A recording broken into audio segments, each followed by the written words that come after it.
ខ្ញុំស្លាប់ទៅហើយតែប្រលឹងនៅឈាមខ្ញុំមកហើយស្រែកហៅដឹងអស់ក៏លបត់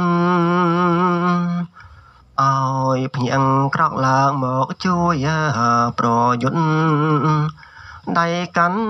អាវុធកំចាត់ណាហើយសត្រូវដេញចោលចង្រៃជាតិចោលសួរពូជ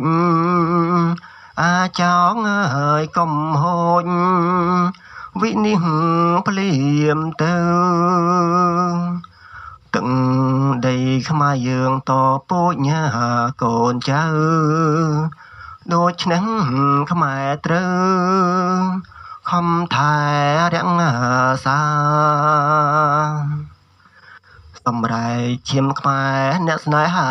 ជាតិណាអើយស្រែកហៅម្ដងទៀតអស់ជាតិខែមរាក្រោកឡើងកូនខ្មែរស្រុកស្រែចំការជួយវិប្រហាចោលបំផ្លាញជាតិណាអើយកុំចាត់ឲ្យអស់ឈាមថោកចង់រៃកុំបងឲ្យអស់ដៃស្ងៀមតទៅទៀតបើស្លាប់ក្នុងនាមស្មោះត្រង់ស្រង់ជាតិស្លាប់10 ដងទៀតរិនតែប្រសា